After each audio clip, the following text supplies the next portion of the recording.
Contar histórias é uma das atividades mais antigas do ser humano. É o que há em comum em todas as eras, culturas e gerações. Contamos histórias porque assim fica mais simples para a gente absorver a mensagem. É como fazemos nos contos infantis. A Chapeuzinho Vermelho ensina a não falar com estranhos e o Peter Pan sobre a importância de amadurecer. A mesma coisa acontece quando tentamos estudar o jovem.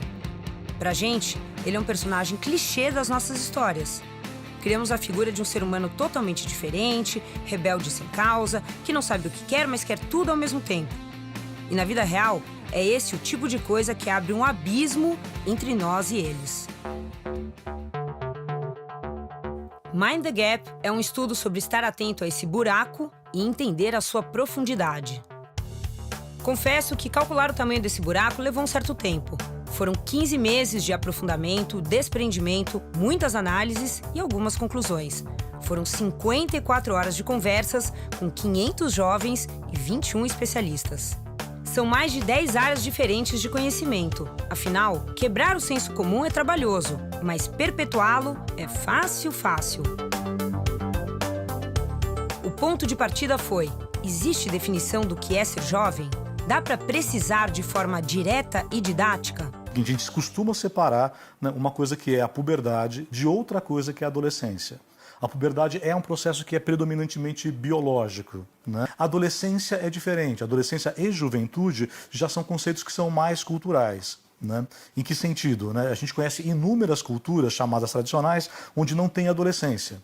O que significa isso? A criança está ali como criança, então ela passa num certo momento por um ritual de passagem muito bem definido no tempo, coletivo, social, no dia seguinte é adulto. Vai matar o leão, volta é adulto. Quem inventou a adolescência e a juventude foi o chamado mundo moderno, aquela história dos 500 anos atrás, onde se foi quebrando tradição. Então a minha definição já não vinha do Estado, da família, da religião, nasceu a ideia de que a gente é indivíduo livre. Nesse momento, os rituais coletivos se perderam e cada um começou a fazer a transição da adolescência, da infância para a vida adulta, de formas singulares. Aí nasceu, no século XV, XVI, nasceu esse lugar nenhum chamado adolescência. É um lugar nenhum mesmo. Você já não é mais uma coisa, ainda não é outra. A adolescência se inaugura com a descoberta da solidão.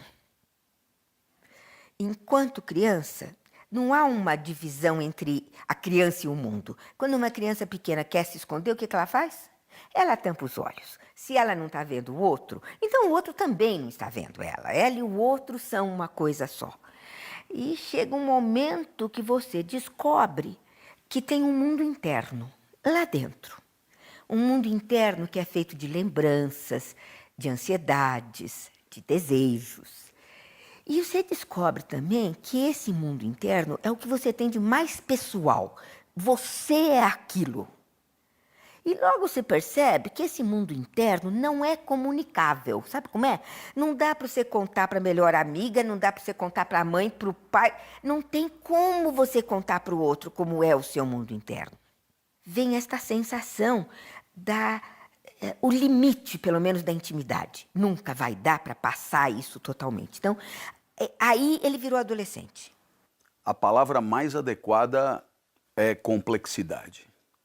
Qualquer tentativa de você explicar o comportamento do jovem hoje através de uma tendência simples de conduta que contrastaria com tendências anteriores é simplista, simplificadora e equivocada.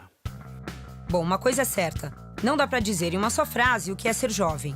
Como disse o Clóvis, tentar reduzi-lo a qualquer tendência simples de conduta, que contrastaria com tendências anteriores, é simples, simplificador e equivocado. Ou seja, tentar definir é errar na mosca. Mas para muita gente é inquestionável que o jovem de hoje nasceu com um chip diferente. O jovem sempre vem com alguma característica diferente e o desconhecido tende a ser misterioso. Dá uma olhada nessas capas da Time. Desde 1967, a revista faz publicações inteiras dedicadas ao jovem. Mas vamos colocar uma lupa aqui nas capas dos últimos 7 anos. Estamos falando da mesma geração, certo? Em 2009, foram chamados de Generation Disappointment, #chateado. Mas aí parece que em 2011 eles se animaram e decidiram ser The Generation Changing the World. Que responsa, hein? 2 anos depois, em 2013, ficaram marrentos e começaram com mimimi. É difícil falar do que é novo. Por isso, na ânsia de decifrar o futuro, superestimamos nossa capacidade de abstração. Quer um exemplo? Você consegue imaginar como será a geração dos seus netos? Neste caso, a vida imita a arte e imaginamos o improvável. Em 2001, Uma Odisseia no Espaço, Kubrick já errou. Será que Nolan, com Interstellar, vai acertar o nosso futuro? É difícil. A geração anterior nunca entende a atual. A Jo Piazza, autora do best-seller The Knock-Off, diz: "Eu já fui a pessoa que riu quando alguém mencionou um fax, mas eu tive que perguntar o que era o Tinder." Olha essa capa da Maclean's.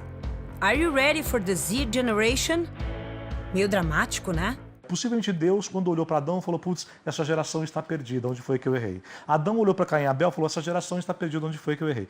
Cada geração se constitui num certo ambiente cultural e simbólico e entende. Quando vem a próxima geração com outro código, a anterior fala: antigamente era melhor, essa geração está perdida, o mundo vai acabar. A sociedade sempre criou esses pânicos morais sobre jovens. Porque eles refletem uma mudança da sociedade. Acho que 99% dos jovens são chatos. Eles não são revolucionários.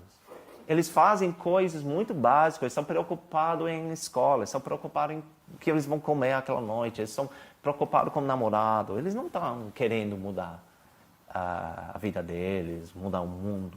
Mas a gente só conhece aquele 1% que sai na mídia. O que falta, às vezes, vamos colocar em uma geração, nos mais novos, é interesse, mas isso sempre faltou.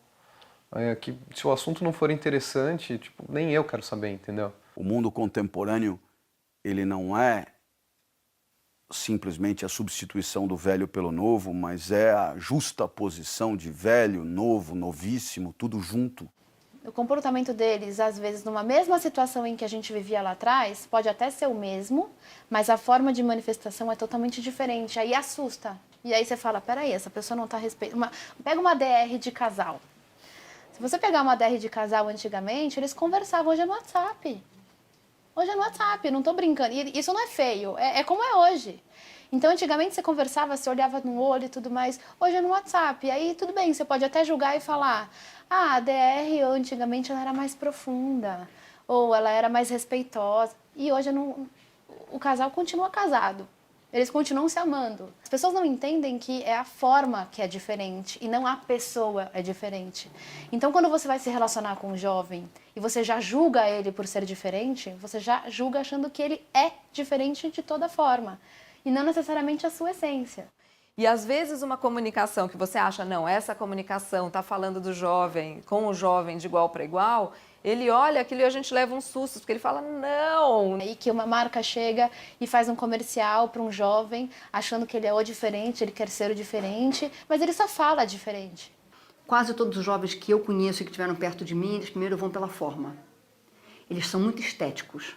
Então, acho que a principal mudança é mais no formato, muito por causa da velocidade, muito determinado exatamente por essa questão efêmera, do que a mensagem em si. Então, quando a gente fala de jovem, a diferença do jovem, eu acredito que a essência cultural é a mesma.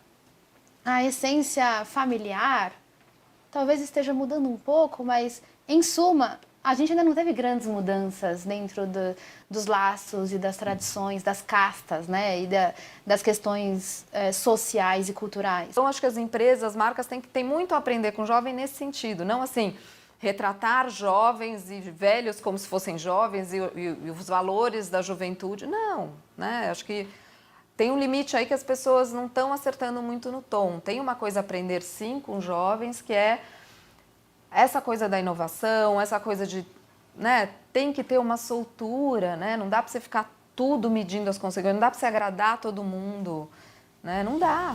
As motivações básicas da humanidade são sempre as mesmas. O que muda é a forma como elas se revelam. Da próxima vez que olhar para o jovem como alguém que já nasceu com um chip diferente, é melhor você tirar uns minutos para refletir. O jovem de hoje se adapta melhor às mudanças de hoje.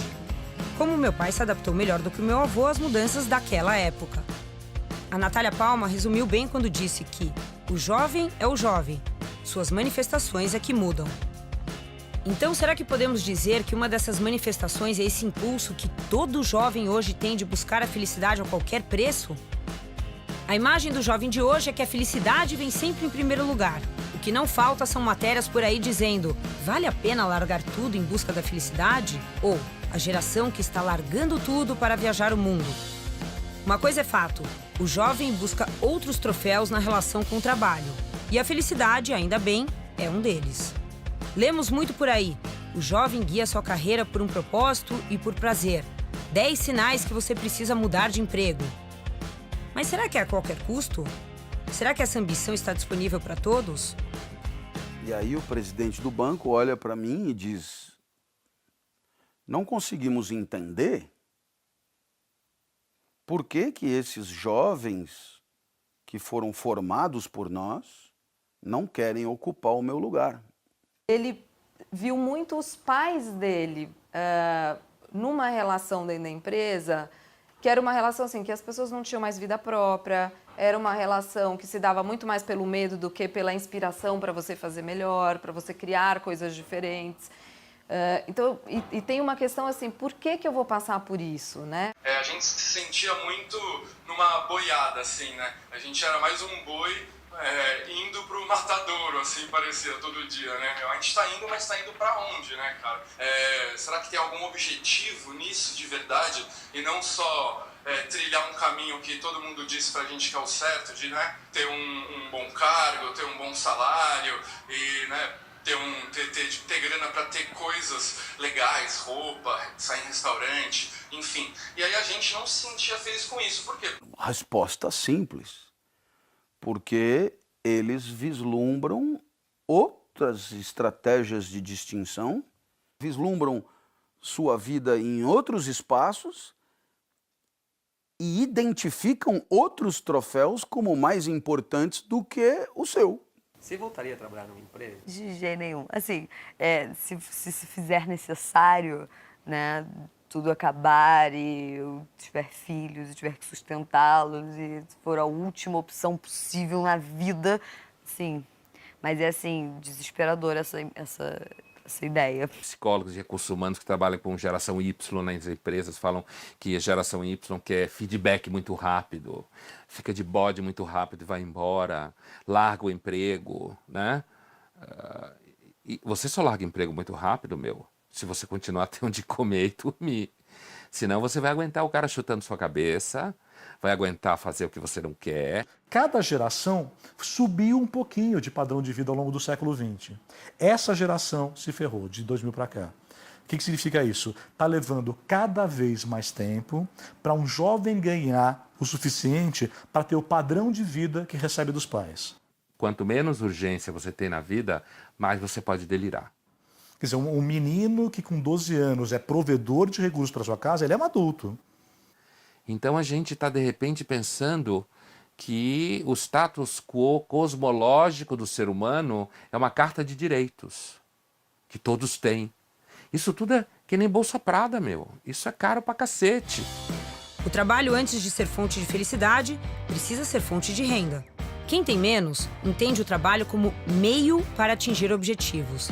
Quem tem mais é que passa a olhar o trabalho como fim, como objetivo de vida. E sabemos onde está a maioria no Brasil, né? Como disse o Pondé, quanto menos urgência na vida, mais você pode delirar. Brincar de Y é caro. Mas veja bem, é preciso entender que a felicidade no trabalho é sim respeitada e valorizada hoje. Uma relação puramente financeira parece e é sem sentido para o jovem. Ele, assim como você que é de outra geração, quer ser respeitado, admirado, ouvido, quer falar e dar a sua opinião. Isso vale mais que brinquedos em uma sala colorida com um computador bacana. Simples, né? Talvez alguém aí esteja pensando: assim é fácil, ele quer ser ouvido, mas também não quer ouvir. Quem nunca escutou que o jovem não respeita mais a autoridade, que não aceita conselhos dos mais velhos e nem obedece como se fazia antes? Mas, de novo, precisamos lembrar que cada geração reage ao seu contexto. A revolução da informação empoderou o indivíduo, permitiu que blogs tirem leitores de grandes jornais, terroristas abalem nações YouTubers sejam mais assistidos que estúdios milionários e que aplicativos independentes desbanquem indústrias inteiras. Essa revolução aumentou o poder de questionamento das pessoas, seja contra o governo, a mídia e, logicamente, as marcas. No fim das contas, a revolução da informação influencia também o conceito que o jovem tem sobre hierarquia. Ou seja, por que eu devo te obedecer? Questionar a ordem imposta, que vem sem o porquê, não deve ser fácil nem para quem tem 80 anos. Imagina para uma pessoa de 18. Justificativas do tipo, porque eu sou seu pai, porque eu sou mais velho, porque eu mando aqui, porque eu pago o seu salário, diminuem a compreensão e aumentam a rebeldia. Quer respeito? Argumente, ué. Não imponha. O jovem hoje, ele tem uma questão no relacionamento que é uma quebra total de hierarquia. Tem um computador, tem o telefone na mão. Esse cara olha para você e fala, você falou uma coisa errada, tá aqui o que é certo. Né? Então, realmente, a ideia de desautorizar o outro, o adulto, é muito mais disseminada hoje. Então, desconfio do Congresso, desconfiam dos partidos políticos, desconfiam da representação, desconfiam da imprensa convencional. Porque ninguém ocupa uma função realmente consistente de poder. E está difícil também seguir os conselhos dos pais.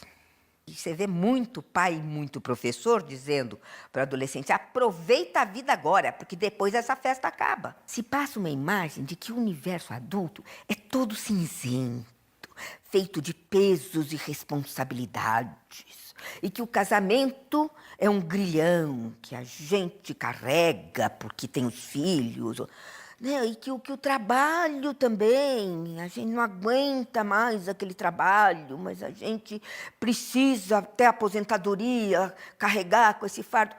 Enfim, se as escolhas que nós fizemos nos levaram a ter uma vida assim, tão sem graça, tão sem interesse, tão sem colorido, por que eles vão seguir os nossos conselhos? Então, trabalhoso mesmo é lidar com o adulto que se vê ficando para trás. O que ele não tem, o que a gente tem? Informação não é igual ao conhecimento. Então, o jovem tem toda a informação, muito mais do que eu. Ele não tem que ter na cabeça dele, ele tem no telefone. Mas o que ele não tem são as linhas que transformam em narrativa essas informações. As informações são atômicas, elas são isoladas e sem sentido. O que dá sentido para as informações são narrativas. No meio de uma frase que eu falo assim, mas você não acha que podia? Ele fala assim, isso mesmo. Podia não. Você já viu a referência tal? É muita referência para pouca experiência.